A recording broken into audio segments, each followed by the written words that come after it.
Bueno, buenos días, buenas tardes, buenas noches. Soy Miguel Chico, bienvenidos a un nuevo programa de The Farm on Air. Hoy, otra vez, volvemos a tener un invitado muy especial, Juan Carlos Castillejo. Juan Carlos, ¿cómo estás? ¿Qué tal, Miguel? Muchas gracias por venir, tío. Un placer.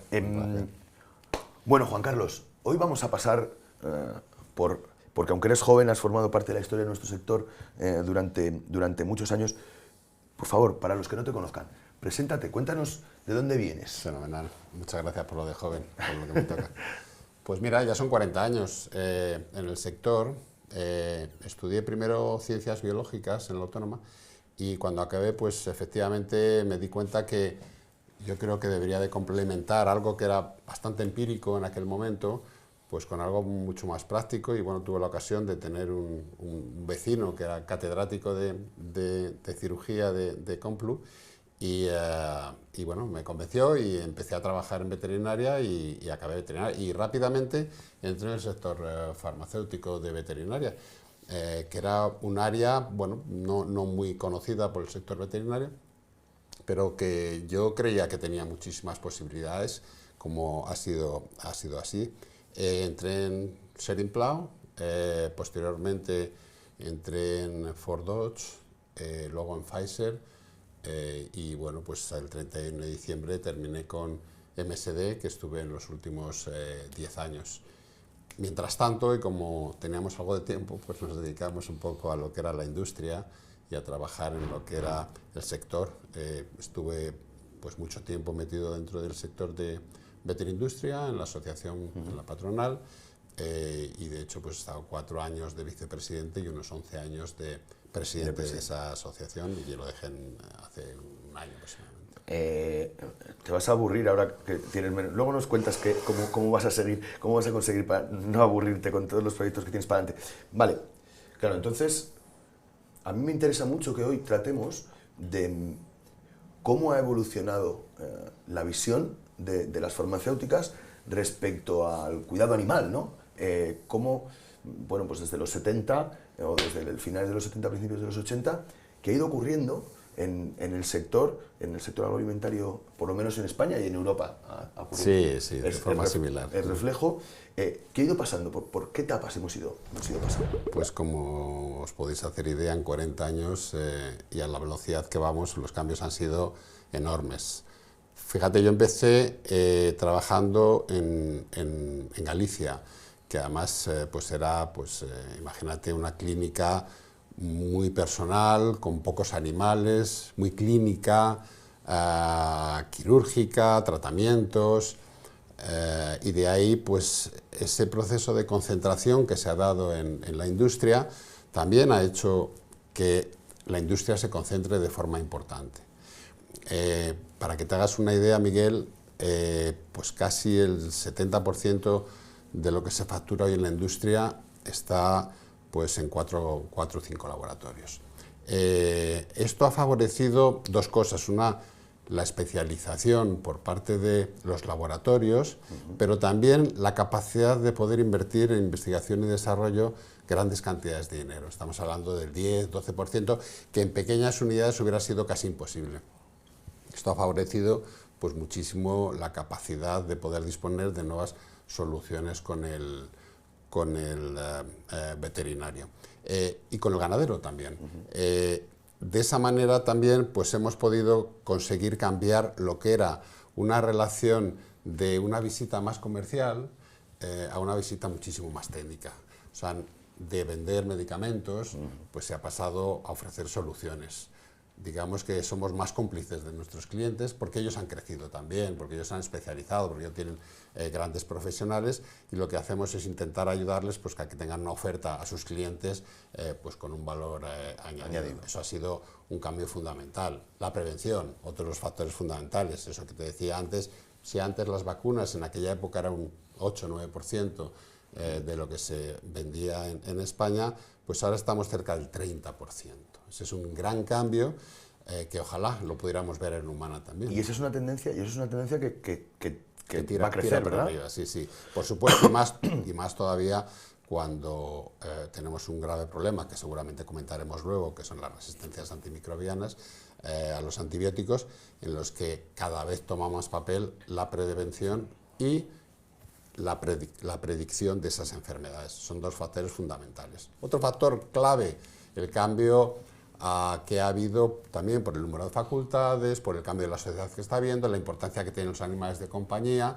Antes era una veterinaria más bien rural, más bien de campo, pues se ha convertido también en una veterinaria que es el reflejo de la sociedad. Urbanita, ¿no? Urbanita. Mucho animal de compañía, muchísimas chicas que se han incorporado al mundo del veterinario y que pues están, digamos, creciendo de una manera muchísimo mayor porque no se ha concentrado ese sector, es el único sector que no se ha concentrado. Seguimos con más clínicas, ya casi 6.000, 7.000 clínicas a nivel nacional, mientras que los otros sectores se han concentrado muchísimo. Por lo tanto, el número de veterinarios que demanda el animal de compañía pues es muchísimo mayor. Yo creo que son básicamente los cambios más fundamentales que ha tenido, por supuesto. Las nuevas funciones que han incorporado los veterinarios, etcétera, también a nosotros nos han hecho modificar cuál es nuestra propuesta. Claro, al final el approach de las farmacéuticas, yo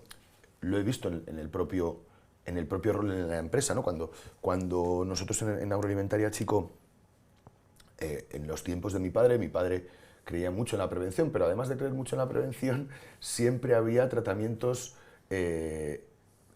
terapéuticos con la entrada del animal en el cebo, por ejemplo, ¿no? Era algo que no se discutía y que se hacía casi por nada más empezar cualquier tipo de ceba, ¿no? O sea, hasta molinas, lo que sea, ¿no? Hoy esto no se hace. Entonces, eso es un cambio muy sustancial, ¿no? A la hora de trabajar. Y en esa época, y yo conocí a tu padre, y estás hablando de una industria de porcino que ha evolucionado muy rápidamente, se utilizaban promotores del crecimiento, como estabas diciendo, cosa que desapareció ya hace muchísimos años. O sea, veo por parte de la industria un cambio, pero también por parte del ganadero y del veterinario, de mantener una salud con otras armas que al principio generaron cierto miedo porque estaban muy acostumbrados a utilizar los antibióticos como profilácticos, como preventivos, como parte del sistema de manejo de la granja. Desapareció eso. Como ahora están desapareciendo, pues ya lo sabéis, por el tema de la colistina, antibióticos que tienen que ser reservados para uso humano, y eso significa un cambio importante que tanto, repito, lo que es la industria como lo que es las empresas ganaderas tienen que reaccionar. Hay empresas que vivían de eso y que han tenido que modificar totalmente su portfolio de porque productos, si no tienen nada que ofrecer al cliente. Pero se está haciendo y se ha hecho bien por parte de las dos partes. Y yo creo que si eso es lo que nos demanda la sociedad, tenemos que estar ahí. Y ha habido, a nivel de comunicación, yo tengo la suerte de trabajar con grandes multinacionales para toda la parte del livestock, y yo lo que me he dado cuenta en estos últimos 5 años es que también ahora entendéis que el ganadero es parte diferencial del mix, o eso quizá es solo mi gestión, o sea, mi percepción, pero yo veo que las farmacéuticas de siempre han hablado, el interlocutor parecía que era el veterinario, ¿no? Y hoy, a la hora de hablar, de repente, ese ganadero es un interlocutor importante. ¿Esto tú lo percibes así? Sí, es así. No ocurre en otros países de Europa, en el que el veterinario, al ser el que puede dispensar los medicamentos, digamos que es interlocutor válido con los laboratorios. En España también es el veterinario, los productos de prescripción, pero sin embargo sí que hay una mayor colaboración siempre con ayuda del veterinario para que ocurra eso.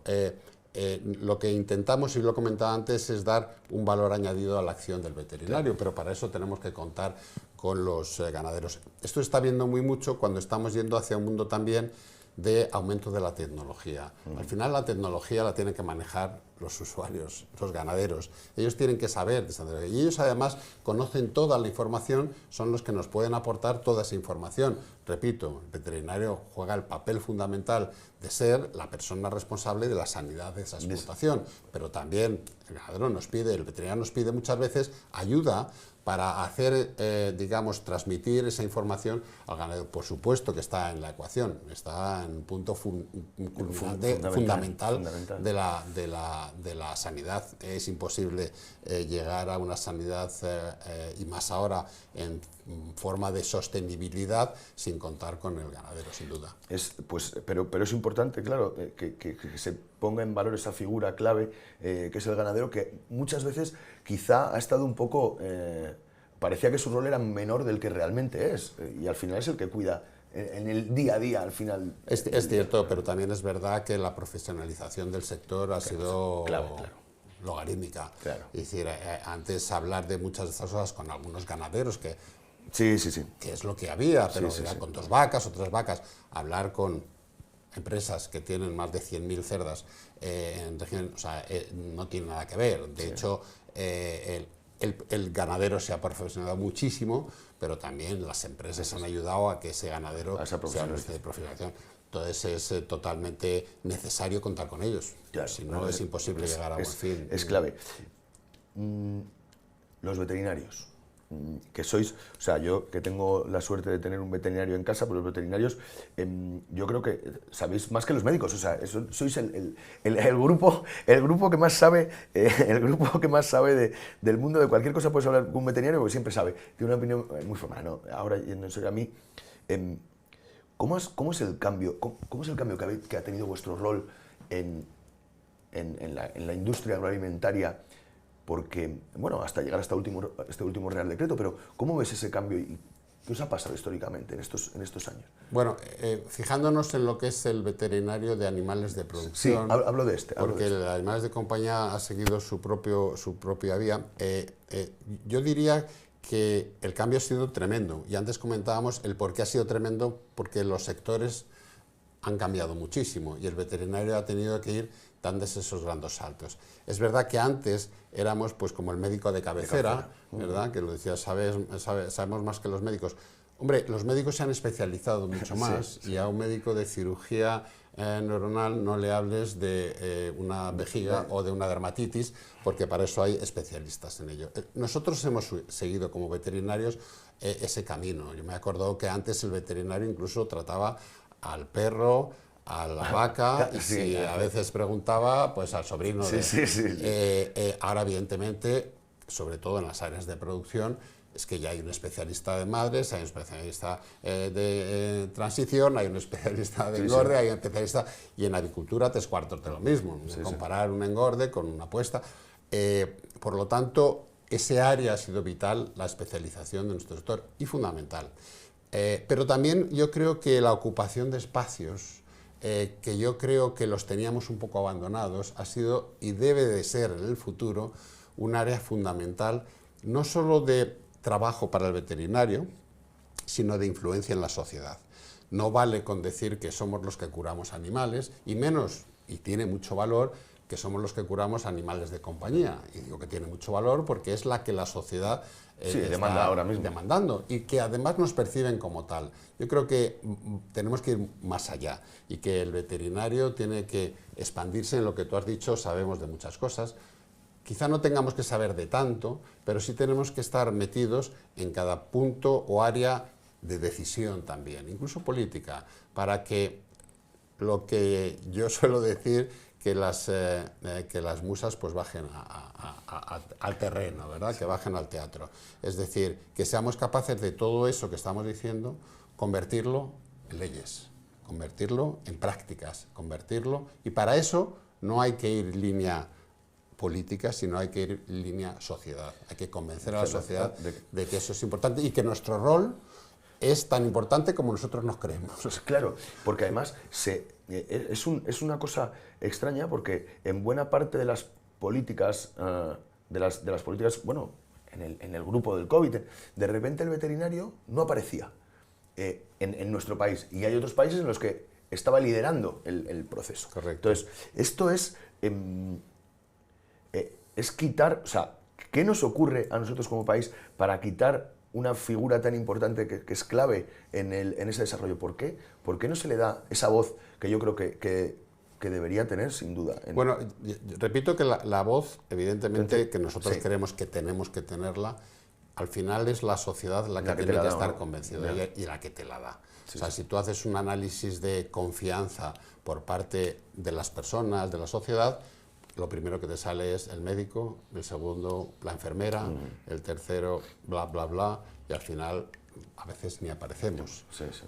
¿Por qué? Porque yo creo que la sociedad está contada, bueno, los veterinarios son los que atienden a los animales de compañía Sí. y punto.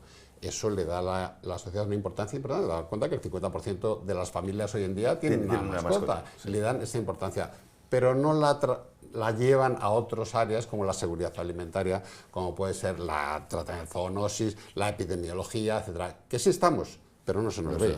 No se nos ve. Y a veces la sociedad yo creo que se olvida un poco de ello. Lo que hay que hacer, bueno, tú sabrás mucho de esto porque eres gran comunicador, pero lo principal para impactar, pues tenemos que seguir comunicando y estar, como decía antes, en sitios importantes donde esas decisiones al final se conviertan en legislación. Claro, porque es cierto que yo recuerdo los tiempos cuando mi padre primero fue inspector de sanidad, bueno, primero fue veterinario público, ¿no? En un pueblecito pequeño cuando los veterinarios todavía eran como notarios y cobraban por intervención. Pues esto sería... O por cartillas. Sí, eso es. A principios a finales de los 70, a principios de los 80, claro, una España totalmente atomizada, con un tipo de producción, bueno, pues que había que ir a la casa del del señor que tenía una vaca y una cerda, ¿no? Y de eso pues sacaban y 5 gallinas, y todo esto estaba en el pueblo, metido dentro del pueblo, ¿no? Con unos estándares de sanidad y de seguridad alimentaria, ¿no? regulares, ¿no?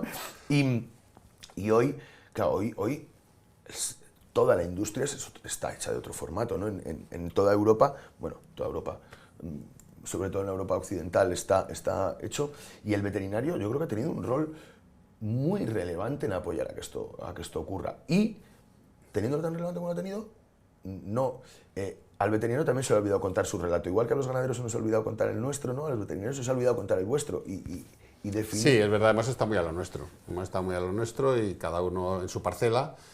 Tampoco ha habido, digamos, esa unión de todo el colectivo en ese sentido.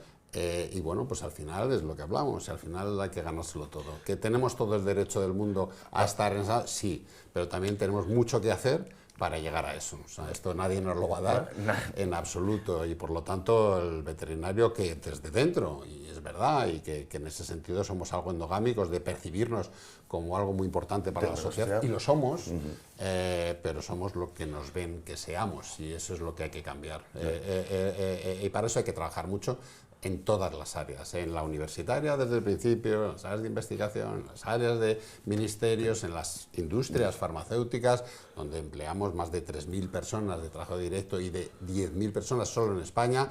Ahí también tenemos una labor. Y una parte muy importante de transferir esa importancia también la tienen las clínicas de pequeños animales, que no se nos olvide que son los portavoces más importantes, porque son los que llegan a la sociedad muy directamente. Y ellos tienen también un papel importante para explicar la importancia que tiene una zoonosis, la importancia que tiene la alimentación, la importancia que tiene el veterinario dentro de ese área. Y ellos ahí también tienen que ayudarnos en esa transmisión de la información. Claro. Un concepto del que se habla mucho y que quiero hablar contigo aquí porque sé que le has dedicado unos buenos años de tu vida, es el concepto de One Health. ¿De qué hablamos, Juan Carlos, cuando hablamos de One Health? Mira, yo One Health, yo creo que los veterinarios lo tenemos muy interiorizado. Se dice mucho, está en nuestro DNA. Es verdad, desde el punto de vista empírico, nosotros, si lo dice nuestro logo, pues que todo lo que hacemos influye dentro de lo que es la salud pública. O sea, nosotros estamos en los mataderos porque ese alimento va. Nosotros estamos curando animales porque esos animales pueden transmitir enfermedades, etcétera, etcétera. Por lo tanto, ese concepto lo tenemos, digamos, bastante interiorizado, cosa que los médicos farmacéuticos u otras especialidades sanitarias pues no lo tenían. Ellos eran también, es verdad, muy asistenciales y lo que trataban eran personas. Y esa relación pues tampoco la veían. Nosotros sí la tenemos bastante más clara. Yo, al trabajar siempre en empresas hasta ahora incluida ahora mismo, que llevan parte humana y parte veterinaria, enseguida he intentado ligar esa empresa, que lógicamente la parte más potente es la de humana, pero que siempre perciban que en humana tenemos, en veterinaria tenemos mucho que ayudar a la parte de humana. Empecé ya hace 7, 8 años, 9 años trabajando con la parte de humana, y la verdad es que la aceptación fue buena. Es más, la cultura de la empresa se ha ido moviendo hacia ese, digamos, enfoque de One Health. Está clarísimo, somos una salud, y eso ocurre entre animales, entre personas y entre medio ambiente. El triángulo tan conocido lo entendemos todos. Lo malo es llevarlo a la práctica, eso es lo más difícil. Es decir, cualquiera que le preguntes, sobre todo la parte de salud animal, entiende perfectamente ese concepto. Pero claro, cuando se hacen leyes, o cuando se hacen decretos, o cuando las comunidades autónomas ponen en práctica o ponen en una posición a alguien o a otro, tiene que ser más que conocido, tiene que estar muy interiorizado para que ocurra eso. O sea, mira, esto empezó, desde luego, bueno, empezó hace muchos años antes de Cristo, con muchas ideas que había, de que en el medio ambiente había algo que estaba afectando a las personas, bla, bla, bla, toda la historia, pero realmente el impulso fuerte ha sido el tema de las migraciones, de los movimientos de gente, el cambio climático que ha llevado a enfermedades que no existían en nuestras áreas geográficas, que estaban más en los ecuadores y en las zonas tropicales, y que han llegado aquí, como puede ser enfermedades transmitidas como la leishmania, o como enfermedades transmitidas por garrapatas, etcétera, etcétera, y ha pasado, por lo tanto, con la zoonosis y con la resistencia antimicrobiana. Digamos que esos factores han sido fundamentales para que la sociedad empiece a darse cuenta de que sí existen esas relaciones entre los medios ambientes, ¿no? Si atacamos un medio ambiente, como ha ocurrido en algún sitio, ese medio ambiente genera un problema que ese animal que vive en ese medio ambiente y que nunca ha tenido contacto con, es capaz de cambiar su situación con respecto al virus y transmitir la enfermedad. El COVID ha sido, lógicamente, ya la gota, y los que vengan. Por lo tanto, digamos que se ha creado un muy buen ambiente, con perdón, un ambiente propicio, ¿no? Propicio para generar este movimiento de dar importancia al veterinario en su tarea de controlador de esa zoonosis o de la salmonelosis que puedan ocurrir, etcétera, etcétera, y que se recoja por parte de la sociedad el valor que tiene ese veterinario. Por lo tanto, tenemos que seguir trabajando, y ya los colegios, consejos, se dan cuenta de que evidentemente el veterinario tiene mucho que decir en ese One Health. Ahora lo importante es convencer tanto a la parte de salud humana como salud ambiental, que ya empiezan a hacerlo, como a la sociedad en su conjunto, que es lo que estamos. Existen en la sociedad foros suficientes para que habléis de esto y no, para que vuestro mensaje... No. Lógicamente, cada vez más se ha creado una plataforma One Health que ha tenido un gran éxito. Mucha gente se ha incorporado a esa plataforma y digamos que es un área de inicio en cuanto a agrupación, a que diferentes sectores estén agrupados con un mismo fin. Pero es verdad que nos falta muchísimo, repito, comunicación, no solo la que podamos hacer nosotros aquí, sino lo que podamos hacer llegar al otro lado. O sea, comunicación en lo que es revistas o prensa, digamos... Sí, generalista. Generalista, no tiene que ser especializada. Si tampoco tenemos que convencer al cirujano si yo creo que los médicos, en cuanto hablan sobre este tema, ellos entienden perfectamente. Y además ellos han visto ahora que podemos aportar mucha ayuda, no solo en lo que es la epidemiología, pero también en el diagnóstico.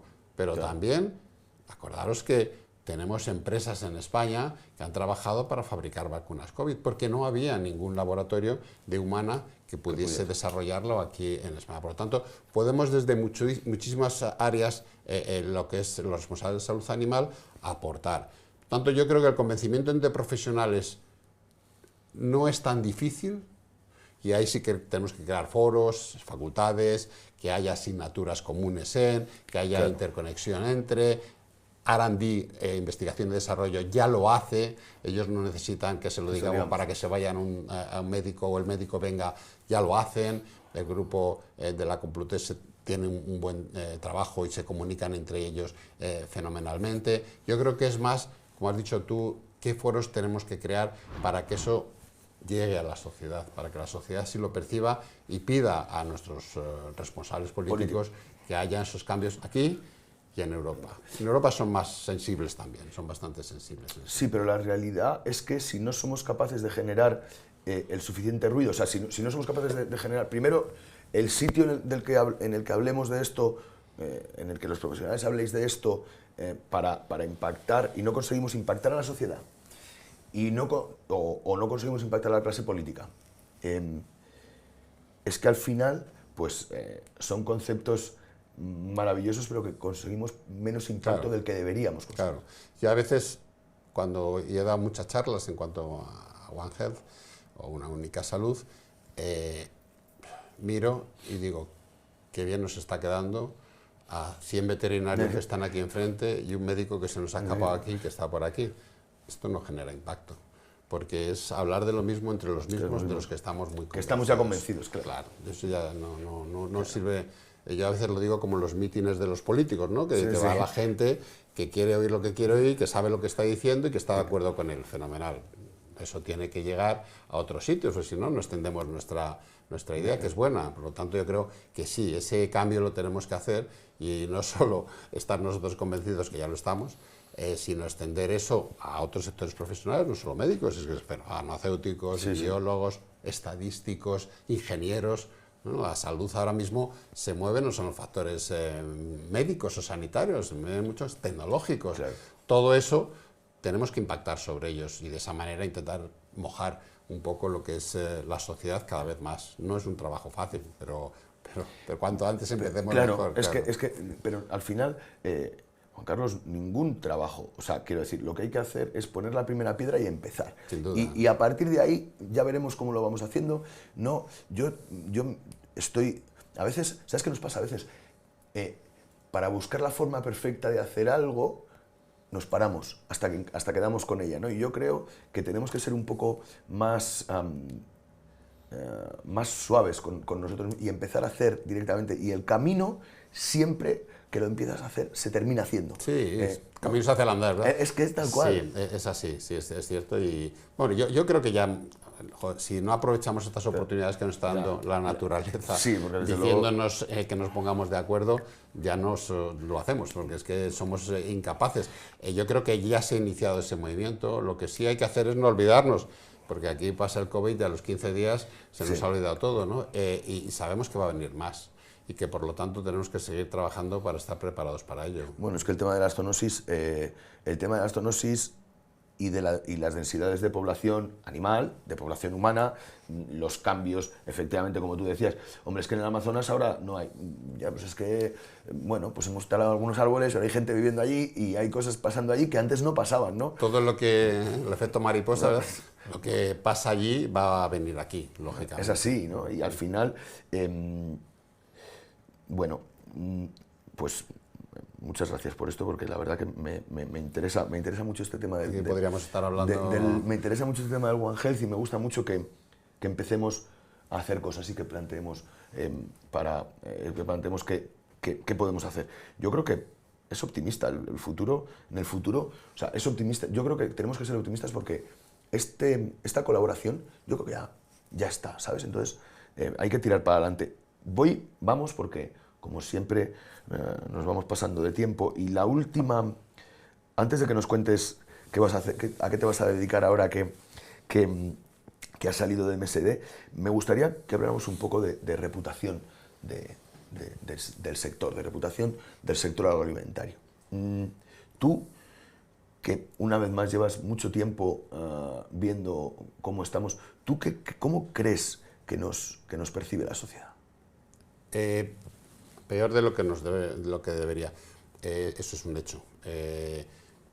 La situación es crítica ahora y es muy complicada porque hay factores económicos, el tema de la guerra, el tema de la inflación, materias primas, energía, que no lo ponen fácil. Hay factores de tipo medioambiental. Solo hay que ver cómo está el campo, cómo está variando, digamos que la fauna zoonósica a nivel mundial, por todos estos temas de cambios, pero sobre todo en las producciones, y hay factores que para mí son los más graves, que son sociales. Que está habiendo un cambio producido por lo que queramos, Sí. por terceros, por cuartos, pero está habiendo un cambio en la sociedad, digamos, desarrollada. Y eso es importante también delimitarlo, porque hay veces que nos creemos que como vivimos aquí se vive en otras partes del mundo y que lo que queremos hacer aquí se puede hacer en otras partes del mundo. Y somos 8 billones de personas ya los que estamos aquí en este...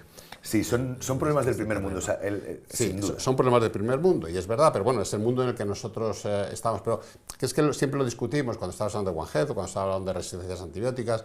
No es lo mismo decirle a una persona aquí que no se tome una pastilla cuando en otras partes del mundo es que ni las tienen para tomárselas. Como vean una, no van a pensar se la van a tomar en si seguro. eso producen. Claro. Por tanto, es un problema del primer mundo. Esto está, lógicamente, este cambio social pues está generando muchísimo ruido y muchísima influencia que para mí, lógicamente, no es la deseada, pero es la que es.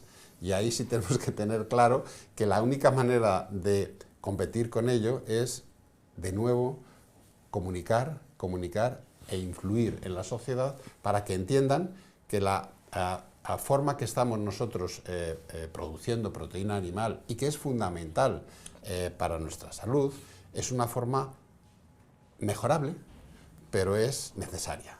Y por lo tanto, por nuestra parte, tenemos que poner todo lo que podamos para hacer que ese proceso sea mejorable y que se adapte a unos mínimos que hoy en día, como tú decías, digamos, no tiene nada que ver con lo que pasaba hace 10 años, que seamos capaces de ofrecer a la sociedad ese cambio en nuestra forma de hacer las cosas, que está ocurriendo. Y un ejemplo importante pues ha sido la voluntariedad de los productores de porcino en eliminar ciertos antibióticos sin que nadie les obligue. Y por otra parte, lógicamente, convencer, comunicar de los grandes beneficios que tienen. Estamos un poco a la defensiva. Claro. Yo creo que sin pasar a la ofensiva tendríamos que estar convenciendo más a... Es que no hemos explicado, ¿sabes, Juan Carlos? Entonces, yo creo que hoy yo oigo a gente que de repente me dicen que es que hay que volver a la forma tradicional de criar animales. Y yo, que he ido con mi padre a comprar lechones detrás de una puerta de casa, o que me ha llevado mi padre a ver una vaca cuando... Ostras, así yo no quiero que... O sea, los animales no tienen que estar así. O sea, ni quiero yo que mis hijos tomen esos alimentos, ¿sabes? Entonces, ese proceso, ese formato que tiene que ver con que no hemos contado lo que hemos hecho, ¿sabes? Y es nuestra responsabilidad, porque siempre hemos pensado que era mejor no hacer ruido y no contar, y ser como si tratando un poco o creyendo que el ciudadano es como un hijo tonto, que no hay que contarle, no, oye, tú no te enteres de lo que estamos haciendo, no vaya a ser que no estés preparado para verlo. Y no puede ser. Es cierto. Ese salto ha sido tremendo y hemos querido hacer, digamos, que esa evolución de una manera silenciosa. Y lo que no se comunica llega distorsionado, llega como quiere otro que llegue. Y ese otro no ha tenido ningún problema en dar su mensaje de forma nítida y clara, y está llegando, está calando sobre todo en la juventud. En gente como nosotros que hemos crecido y vivido, pues lo vemos, pero en la juventud está calando, está llegando, y eso es lo que tenemos, de nuevo, como decías tú, empezar ya a ser muy proactivos, muy comunicadores en las grandes ventajas que tiene la forma de producción esta, que tendrá sus problemas, claro que sí, pero solo se hablan de los problemas que tiene esto y no de los beneficios que tiene frente a algo que también tiene muchísimos problemas. Yo creo que la convivencia entre cualquier gusto está bien. Lo que sí tiene que estar claro es que haya transparencia, que haya verdad en todo lo que se dice, y hay que vigilar muy mucho que esa verdad llegue a la gente, claro, ¿no? Llegue lo que la parte interesada quiera. Es que efectivamente, yo creo que no tenemos que tener problema en contar tranquilamente cómo es una granja de vacas, cómo es una granja de cerdos, cómo es una granja de aves. en una producción intensiva que es una producción necesaria para alimentar a la cantidad de gente que hoy somos. Esto es de una manera eficiente. Esto es así, pero parece que nos da miedo enseñar y contar. Entonces, van a seguir llegando propuestas de Bruselas para que sigamos mejorando el bienestar de nuestros animales, que, bueno, yo siempre tengo esa discusión con Miguel Ángel, con Higuera, hasta qué punto el ganadero tiene que asumir estas. Yo creo que lo tiene que asumir a tope, o sea, y que tenemos que ser incluso proactivos y seguir mejorando el bienestar de nuestros animales todo lo que podamos, porque además va a ser una demanda del consumo, va a ser una demanda del ciudadano europeo, y eso es un hecho. Pero claro, si no cambiamos, o sea, si no le mostramos el cambio que estamos haciendo, no va a entender el esfuerzo que estamos poniendo por nuestra parte, ¿no? Es cierto. Yo creo que en eso sí debemos de ser muy didácticos, porque de verdad no hay nada que ocultar, y si hay algo que ocultar, hay que extirparlo. Claro, no pasa claro. nada. En cualquier sector, cuando se hacen las cosas mal, pues hay que quitar esa manzana. Pero el 90% de la forma de que se produce la leche, los huevos, la carne de cerdo, los jamones, son formas que son totalmente compatibles con lo que la sociedad nos pide. Claro. Ya con otra parte de la sociedad, pero en general con lo que la sociedad nos pide es compatible. Pero es verdad que hemos estado un poco escondiendo esas granjas, esos mataderos, bueno, digamos que era una parte que era delicada para llegar a, pero nunca lo había sido. O sea, en nuestra sociedad, claro, yo soy bastante mayor que tú, claro, era algo que se asumía y que era natural y normal. Bueno, pues digamos que digamos que la sociedad de primera línea, entre comillas, pues bueno, pues está cambiando. Pero bueno, si es así, yo es que siempre digo lo mismo, en este tema en el que hay desafíos o que hay grandes problemas, también hay grandes oportunidades. O sea, al sector porcino le llegan a decir hace 40 años que iba a estar aquí hoy, iba ¿verdad? a ser el primer productor de Europa y que va a ser uno de los mayores exportadores del mundo y que va a ser...